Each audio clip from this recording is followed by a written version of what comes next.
መንእሰይ ትግራይ ብዘይ ድልየቱ ተገፊፉስ ብዘይ ድልየቱ አጋዲሎምስ ብዘይ ድልየቱ ናብ ኩናት እትዮም የጥፍዎ ኣለው መራሕቲ ህወሓት ምሻዕብያ ሰላም ክቡራት ተኸታተልቲ ሊሎ ቲቪ ከመይ ውዒልኩም ከመይ ሓዲርኩም ያ ከመይ ኣምሲኹም ተመሊስና መፂናኩም ኣለና ናይ ሎማ ሓበሬታና ከምዚ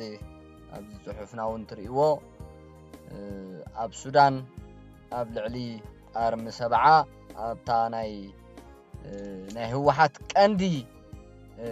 ናይ ዶላር ናይ ምንጭ ኣታዊ ናይ ህወሓት ዝኾነት እዚ ኣርሚ ከቢድ ሓደጋ ኣጋጢሙሎ ኣብ ሱዳን ብርክት ዝበሉ ተጋሪኦም ዘሎ ብዙሓት ፍላይ ከዓ ሕጂ ሓደሽቲ ተተገፊፎም ብሻዕብያን ብህወሓትን ብመንገዲ ኤርትራ ገይሮም ብቀዳማይ እንድሕር ዳ ሪኢኹም ኮንኩም ብብዝሒ ብሸነኽ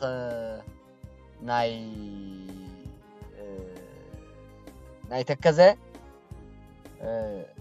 ጃልባ ገይሮም ክሸግሩ ብሳተላይት ናይ ኢትዮጵያ ተቀሪጹ ወፂ ነይሩ ተቀዲሑ ዝኾነ ሪከርድ ነይሩ ስለዚ በዚ ቦታታትን ብኤርትራን ገይሮም ንሱዳን ዝኣቱ ናብ ኣርሚ 7 ዝጽምበሩ ማዕለያ ይብሎም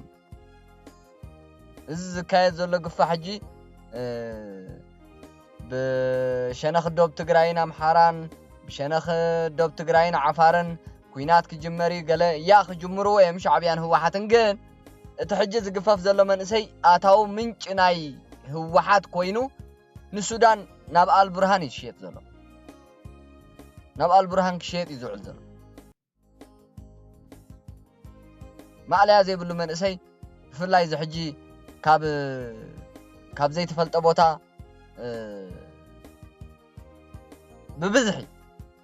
ብብዝሒ ሞትን መቁሰልትን የጋጥማሉ ማለት አበይ ምዃኑ ዘይፍለጥ ኣብ ሱዳን ኮይኑ ናይ ኣርሚ 7 ሞት መቁሰልቲ ቪድዮታት ወፅሎ ሱዳናውያን ዝርግሕዎ ኣለው ዞም ዳዕመል ሰሪዕ ዝበሃሉ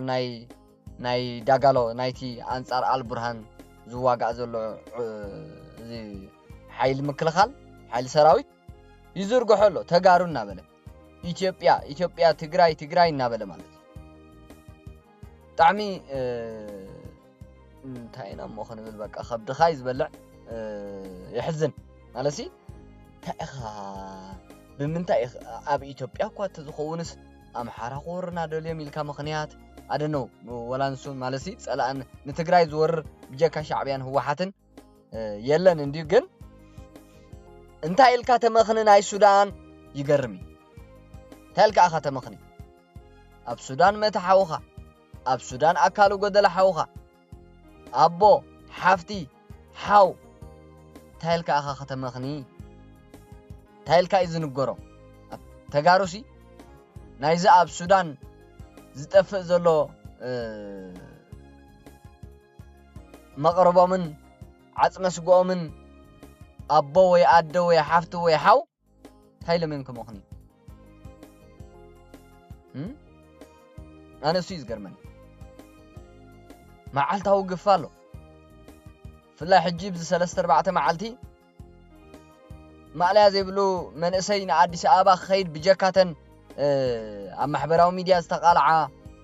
ተራእየን ዝተቃልዓን ብዜናውን ዘሕለፍናዮ ካልእ መዓልታዊ ብናእሽቲ ሚኒባሳትን በዘን ናይ ፒክኣፕ ላንድሮቨራትን ብፓትሮላትን ንኣዲስ ኣበባ ክኸይድ ዝተሓዝሞ ተዓፊኑ ናበይ ከም ዝውሰድ ዘይፍለጥ መሊ እዩ ንኣርሚ 7 ናብ ሱዳን እዩ ዝለኣኽ ዘሎ ሕጂ ዋላ ኣብ ትግራይ ምስልጣን ገዲፎም እዮም ኣብ ኤርትራ ናብ ሱዳን የሰልጥንዎ ማለት ዝገርም ኣብ ኤርትራ ናብ ሱዳን መንእሰይ ትግራይ ብዘይ ድልየቱ ተገፊፉስ ብዘይ ድልየቱ ኣጋዲሎምስ ብዘይ ድልየቱ ናብ ኩናት እትዮም የጥፍዎ ኣለው መራሕቲ ህወሓት ምሻዕብያ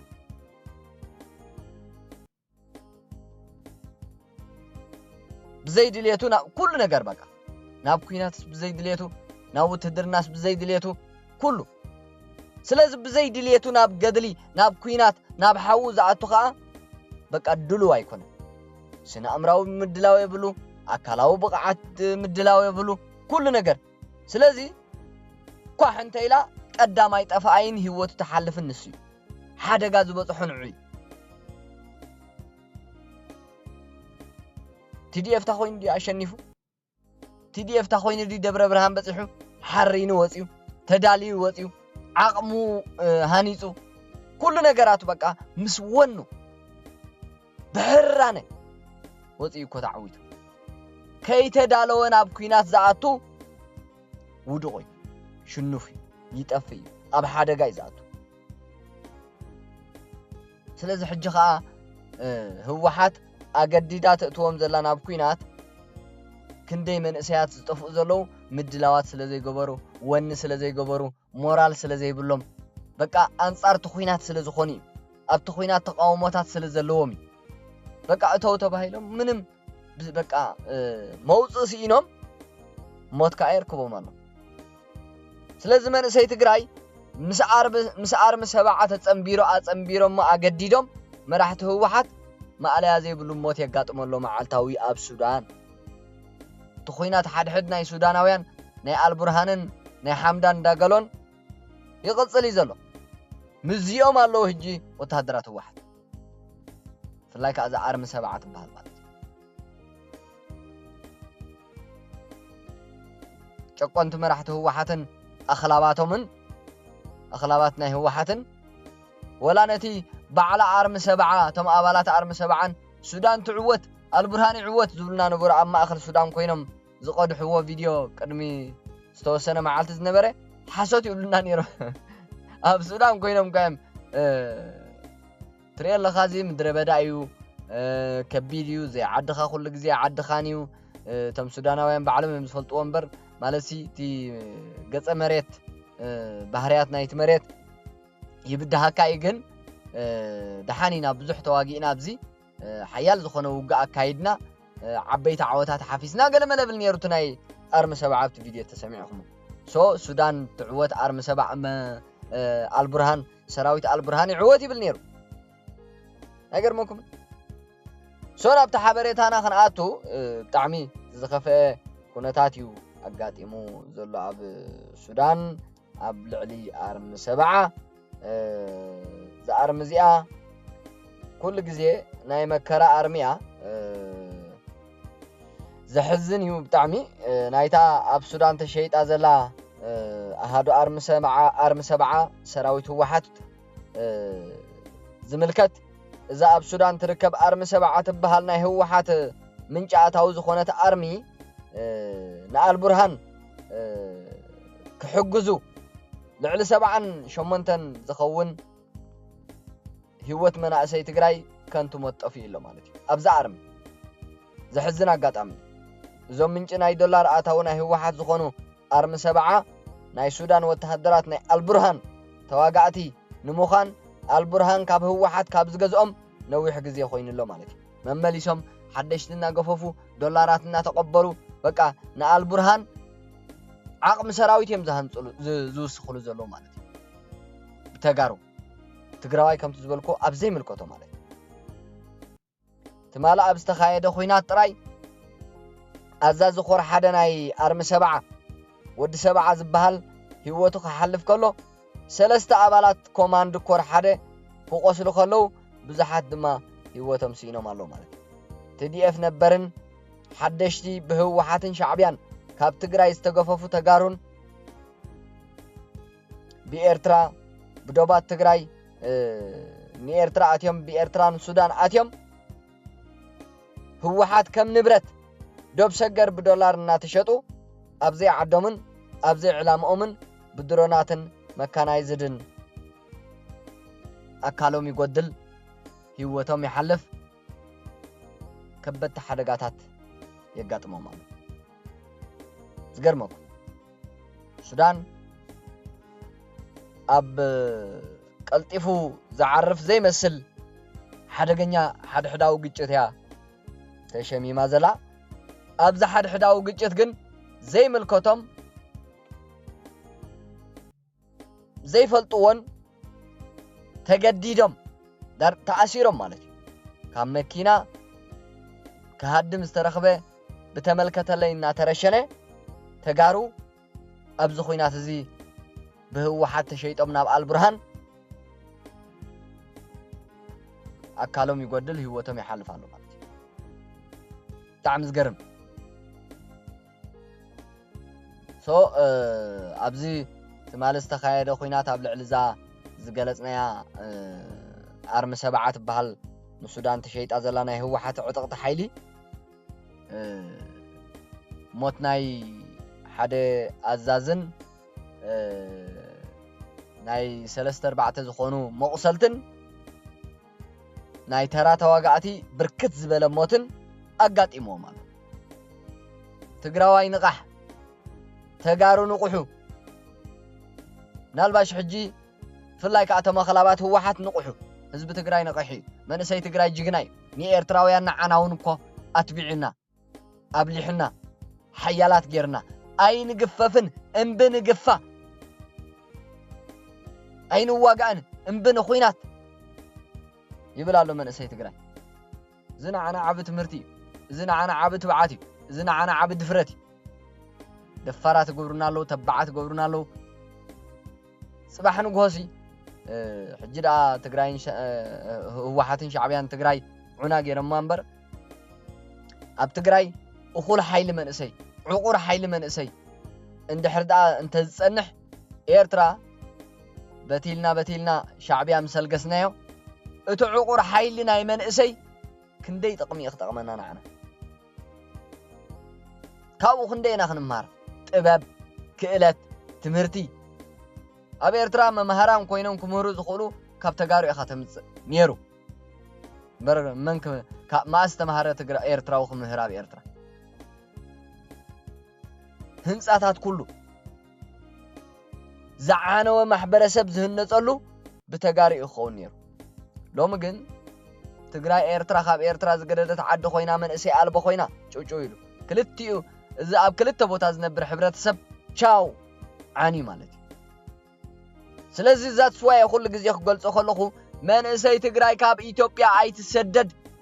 ካብ ትግራይ ውፃእ ካብ ኢድ ህወሓት ኣምልጥ ኣብ ከተማታት ኢትዮጵያ ኮፍ ኢልካ ጽናሕ ተኽኢልካ ሓግዝነት ናይ ለውጢ ሓይሊ ሰራዊት ሓይሊ ሰላም ትግራይ ዝበሃል ተዘይኮነ ኢድካን እግርኻን ኣኪብካ ኮፍ ኢልካ ጽናሕ ኣይትጥፋእ ሻዕብያ ዝነብር ዘሎ ንዘለዓለም ብዘይ ፍርሒ ብዘይ ሽቁረራ ስልጣኑ ዝቐጽል ዘሎ ሻዕብያ ንሕና መንእሰያት ኤርትራ ንሕና ህዝቢ ኤርትራ ኣርሒቕና ስለ ዝተሰደድና ኣርሒቕና ክንስደድ መንገዲ ስለ ዝፈጠረልና ሻዕብያ እዩ ህወሓት ከዓ ብሰላም ክትነብር ተኾይና ተጻባኣይ ተቃዋማይ ንዓ ዝቃወም ሓይሊ ንዓ ከውድቕ ዝቃለስ ሓይሊ ኣብ ጥቓኣ ንኸይህሉ ነዚ መንእሰይ ኣርሒቓ ትሰድዶላ ዝተረፈ ገፊፋ ምንጫእታዊኣ ንምግባር ኣብ ዘይምልከቶ ኩናት እትያ ከዓ ተጥፎላ ስለዚ መልእኽትና ኩሉ ግዜ መንእሰይ ትግራይ ኣርሒቕካ ኣይትሰደድ ኣብ ኢትዮጵያ ክፈል ንሱዳን ኣይትኸድ ንየመን ኣይትኸድ ንጅቡቲ ኣይትኸድ ንኬንያ ኣይትኸድ ንኡጋንዳ ኣይትኸድ ናብ ገለ ኣይትኸድ ውፃእ ካብ ትግራይ ተደሊኻ ናብ ሓራ መሬት ትግራይ ናብ ሰራዊት ሓይሊ ሰላም ትግራይ TPF ኪድ እንተዘይኮይኑ ግን ናብ ከተማታት ኢትዮጵያ ኣዲስ ኣበባ ካልኦት ከተማታትን ከድካ ብሰላም ክትነብር ትኽእል ኢኻ ህይወትካ እውን ተዓቂቡ ፀንሕ ህወሓት ምውዳቕ ኣይተርፍን ትግራይ ኣቲኻ ስድራኻ ቀረባ ትኾነሎም ንዓድኻ ትህልወላ ከላስ ኪነዚ ግን ከም ኤርትራ በቃ ህዝቢ ትግራይ ከይጠፍእ ህዝቢ ትግራይ ከይባተን መንእሰይ ኣልቦ ከይትኸውን ትግራይ ሃየ ክንብል ፀኒሕናስ ነዚኣ ተጓይዮም ሻዕብያን ህወሓትን ትግራይ መንእሰይ ኣልቦ ሰብ ኣልቦ መፈልፈሊት ስደተኛታት ጌርማ ሎማ ኣብ ማእከላይ ዶባት ኣብ ዶባት ማእከላይ ባሕርን ሊብያን ዘሎ ማልያ ዘይብሉ ሓይሊ መንእሰይ ትግራዋይ እዩ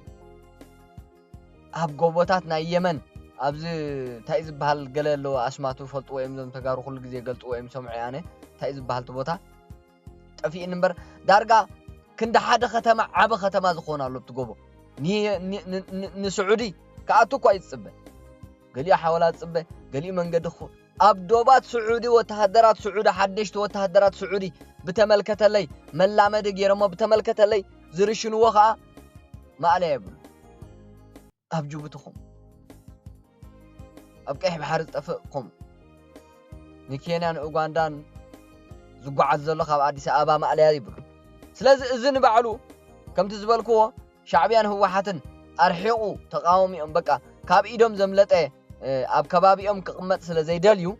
أرحيقهم كتفوا سلاز داليو من قد فتيرهم እንደገናውን ዶላራት ካብኡ ከካዕብቱ ባዕሎም አሰጋገርት ደቂ ሰባት ኮይኖም ነቲ መስርሕ ይፍጽሙ ስለዚ ስራሕ እዚ ናብ ጎቦታት የመን ያላ ዝብሉኻ ዘለውን ናብ በዓል ዶባት ናብ በዓል ኬንያን ኡጋንዳን ያላ ዝብሉኻ ዘለውን እዚ ሁሉ ባዕሎም ህወሓትን ሻዕብያን ስለ ዝኾኑ ናብዚ ቦታ እዚ ኣይትንቀሳቀስ ኣብ ኢትዮጵያ ኮፈል መልእኽትና ሊሎ ቲቪ ኣብ ኢትዮጵያ ኮፈል ካብ ትግራይ ወፂኻ ካብ ኢድ ህወሓት መንእሰይ ትግራይ ዝያ ኣብ ትግራይ ኮፍ ኣይትበል ኣብ ትግራይ ኮፍቴል ካትሪየ ለኻ ግፋ በቃ ዘይቋርጽ ክትሸይን እኮ ክትሸይንስ ናብ ሓደ ናይ ሽንቲ ዝሽየነሉ ቦታ ክትወጽእ ዘይትኽእለሉ ትግራይ ኣብ ገጠር ይኹን ኣብ ከተማ ኣስቤዛታት ትገዝኣሉ ናብ ዘይትኽእል ኩነታት ኣውዱ ደሞ መንእሰይ ትግራይ ብፍርሕ ማለት ኣብ ገዛኻ እውን ቀሲንካ ንደቂቕ ትኹን ሰላም ዘይትረኽበሉ ስለዚ ተጋሩ ፕሊስ ጣዕሚ ተኣለዩ ካብ ትግራይ ኣብ ኣርሚ ሰብዓ ዘለኹም እውን ነብስኹም ኣድሕኑ ንኢትዮጵያ ምፁ በዓል መተማን ብሓምዳይትን ጌርኩም ታይ ኣብ ዘይምልከተኩም ኩናት ዋዕ أرى حسابه وخم أنتم بالسودان زلكم أرم سبعة ولا 10,000 دولار كن هبكم إن أنتم بالخمس ما أشيكم كتبوا العوا أممغو خينات بقى أب أزي حدا جنيا خينات كواهم زلكم ما 100,000 دولار كن هبكم ولا تبلتكم هو حادسي ما أشيكم كتبوا العوا نمني خون بدفع من 100 دولار نورح كمان تهيباتكم هو حد جنسي ኣይተዓሹ ነብስኹም ኣድሕኑ ካብ ሱዳን እውን ክትወጽሉ ትኽእሉ መዓት ዕድል እዩ ዘሎ ናብ ኢትዮጵያ ናብ ሰራዊት ሓይልታት ምክልኻል ኢትዮጵያ ንኽትጽምበሩ መዓት ዕድል ኣለኩም ብጣዕሚ ይገርም እዩ ኣብ ካብ ትማል ጀሚሩ ሓያል ኩናት እዩ ዘሎ ኣብ ሱዳን ኣብዚ ዝካየድ ዘሎ ኩናት እዩ ዝሕዝን ኣጋጣሚታት ተፈጢሩ ዘሎ ናይ ኣርሚ ሰብዓ ናይ ብዙሓት መንእሰያት ህይወት ሓሊፉሎ ኣብዚ ኩናት እዚ ሓደ ኣዛዚ ናይታ ካብታ ኣርሚ ሰብዓ ኣዛዚ ኮር ሓደ ናይ ኣርሚ ሰብዓ ማለት እዩ ወዲ ሰብዓ ዝበሃል ህይወት ሓሊፉሎ 3-4 ሰባት ዝኾኑ እውን ብከቢድ ቆሲሎም ኣለዉ ማልያ ዘይብሎም ከዓ ምስቲ ኣዛዚ ናይ ኮር ሓደ ህይወቶም ሲኢኖም ኣለዉ ንምንታይ ስለዚ እዚ ተጋሩ ሕሰብሉ ብዓብዩቲ ኣብ ትግራይ ዘሎ ግፋ እያ እሱ ብዘይ ምቁራፅ ድምፂ ኮይንኩም ኣደብ ክትገብር ህወሓት ወይ ከዓ መንእሰይ ትግራይ ክድሕን ኣይተቋርፅዎ ነዛ ኣርሚ ሰብዓ ከዓ ድምፂ ኩንዋ ብዝኾነ መንገዲ እቲ መንእሰይሲ ክድሕን ማለት ናብ ክድሕነሉ ዝኽእል መንገዲ ከምልጥ ድምፅኹም ኣስምዑ ተጋሩ እዚኣ እየ ዝብል ኣነ ክሳብ መወዳእታ መደበይ ምሳይ ስለ ዝፀናሕኩም ሰላም ንህዝቢ ትግራይ ንህዝቢ ኤርትራ ንህዝቢ ኢትዮጵያ ንመላእ ከባቢና ብሓፈሻ ንህዝቢ ዓለም ተሓንዝኑ